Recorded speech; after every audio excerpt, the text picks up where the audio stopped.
Hello friends, ఒక interesting కథతో అయితే మీ ముందుకు వచ్చేసాను. కథ వినడానికైతే మీరు సిద్ధంగా ఉండండి. ఇది మా పక్కింట్లో జరిగిన ఓ కథ, ఓ యథార్థ అనుభవ కథ. అనుకోకుండా ఒకరోజు ఏం జరిగింది అంటే, భార్య విమల, భర్త విజయ్, వీళ్ళిద్దరికీ ఇద్దరు చిన్నపిల్లలు ఉన్నారు. విజయ్ ఒక కంపెనీలో గార్డుగా పనిచేస్తూ ఉంటాడు. అందువల్ల అతనికి ప్రతిరోజు నైట్ డ్యూటీ వేసేవారు.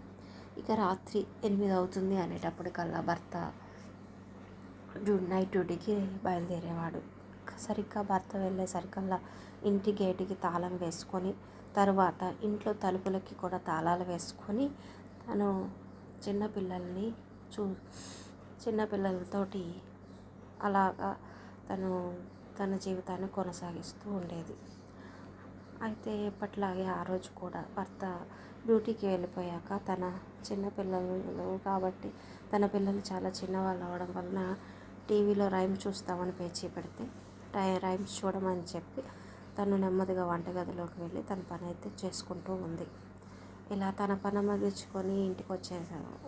హాల్లోకి వచ్చేటప్పటికల్లా పిల్లలిద్దరూ నిద్రపోతూ ఉన్నారు. ఇక నిద్రపోతున్న పిల్లల్ని ఎత్తుకొని నెమ్మదిగా తీసుకువెళ్ళి మంచం మీద పడుకోబెట్టుకొని తాను కూడా పడుకుంది. అలా నిద్రలో ఉండగా పిల్లవాడు లేచి అమ్మ పాలు కావాలి పాలు కావాలని ఏడుస్తూ ఉన్నాడు. నాన్న పడుకోరా అని ఊరుకోబెడుతున్నా కూడా ఆ బాబు ఊరుకోలేదు. ఇక నెమ్మదిగా బెడ్ లైట్ వేసి టైం చూస్తే సరిగ్గా 12 అవుతుంది. ఇక ఆ టైంలో నెమ్మదిగా లేచి తను వంటగది వైపు వెళ్ళి పాలు గ్లాసులో కలుపుకొని తీసుకొని వచ్చింది. ఇక పిల్లాడైతే పాలు తాగి పడుకున్నాడు. తనకి నిద్ర పట్టక ఇక హాల్ రూమ్లో కూర్చొని టీవీ ఆన్ చేసి సౌండ్ చాలా తక్కువ పెట్టుకొని చూస్తూ ఉంది. ఇంతలో కిటికీ దగ్గర ఎవరో కదిలిన నీడ కిటికీ మీద పడింది. తనకి వెంటనే గుండెల్లో ఒక రకమైన తడ మొదలైంది. నెమ్మదిగా టీవీని కట్టేసి నిలబడితే తను కిటికీకి అవతల వైపు కదిలే నీడకి కనపడుతుంది. అలా నెమ్మదిగా ఇంకా తనకి భయం ఎక్కువయ్యి నిలబడితే నేను ఇక్కడ మనుషులు మెసులుతున్నారు అనే విషయం అవతల వ్యక్తికి కూడా తెలిసిపోతుందని భయపడి ఇక తను నెమ్మదిగా బయటికి కనపడకుండా ఉండడం కోసం తను కూడా నెమ్మదిగా పాకుతూ మంచం దగ్గరికి వెళ్ళి తన పిల్లలని పట్టుకొని గట్టిగా హత్తుకొని దుప్పటి కప్పుకొని పడుకొని ఆ దుప్పటి సందులో నుంచి చూస్తుంది. ఎవరబ్బా, నిజంగా నీడ వెళ్ళిందా, లేకపోతే ఎవరైనా వచ్చారా, లేదా ఇదేమైనా నా భ్రమ, లేదా ఏదైనా దయ్యమా ఏంటి అని ఒక రకమైన భయాందోళనకైతే గురి అయ్యింది. ఆ నీడ తను పడుకున్న గది వైపు కిటికీ వైపు రావడం మొదలుపెట్టింది. కిటికీ తెరిచి చూస్తామంటే ఎవరో కూడా మనిషి ఆకారం అయితే కనపడుతుంది. ఏదో ఒక పెద్ద ఆకారం అయితే ఉంది.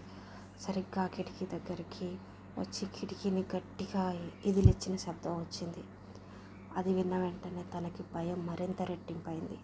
ఆ భయంతో గజగజ వణికిపోయింది. అమ్మో, ఏంటి ఇలా ఉంది పరిస్థితి, ఈ టైంలో నేను ఇప్పుడు ఎవరిని పిలవాలి, కనీసం సెల్ ఫోన్లు కూడా లేని టైం కాబట్టి ఎవరికి ఫోన్ చేయాలో కూడా అర్థం కాలేదు. ఫోన్ చేద్దామన్నా కూడా ఎటువంటి సౌకర్యం లేని పరిస్థితి. ఎలా అని కంగారు పడుతూనే ఉంది. అమ్మో, ఇప్పుడు ఈ గండం నుంచి గట్టెక్కేది ఎలా అని కంగారు పడుతూనే ఉంది. ఎప్పుడు తెల్లవారుతుందా అని ఎదురు చూస్తూ ఉంది. ఇక అప్పటికి తను భయపడుతూనే ఉంది. అలా భయపడుతూ ఉన్న ఆ భయంలోనే తనకు తెలియకుండానే కళ్ళు వాలిపోయాయి. నెమ్మదిగా నిద్రలోకి జారుకోబోయింది. ఇంతలోకి ఎవరో పిలిచినట్టు అరిచినట్టు వినపడింది. కంగారు పడింది. ఒళ్ళంతా చెమటలు పట్టేసి కాళ్ళకి చేతుల్లోకి చెమటలు ఎక్కువైపోయి వణకడం మొదలుపెట్టింది. వణుకు తగ్గడం లేదు. అలా ప్రతి 10 నిమిషాలకి ఎవరో కిటికీ దగ్గరికి రావడం, ఇంటి చుట్టూరా ఎవరో తిరుగుతున్నట్టు కనపడతాం. ఇలా ఒక నీడైతే ఇంటి చుట్టూరా తిరుగుతుందని అలాగా భయపడుతూ బిక్కుబిక్కుమంటూ ఉన్న కాసేపటికి మళ్ళీ ఎవరో మనిషి స్వరం, ఎవరో తనని పిలుస్తున్న స్వరం ఏదో వినపడుతుంది అన్నట్టు ఉంది.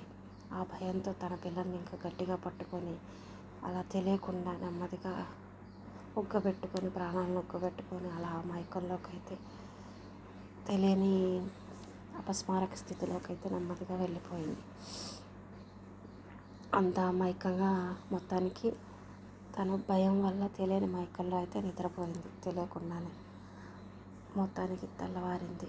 ఇంట బయట రోడ్డు మీద అందరూ తిరుగుతున్నట్టు, వాకిలి తుడుస్తున్నట్టు, కల్లాపులు చదువుతున్నట్టు ఇలాంటి మాటలు, ఆ శబ్దాలు అయితే వినపడుతూ ఉన్నాయి.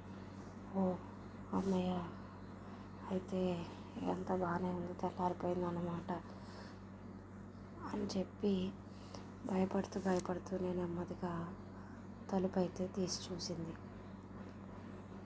అలా తలుపు తీసి చూసిన వెంటనే ఒక్కసారిగా తను షాక్కి గురైంది.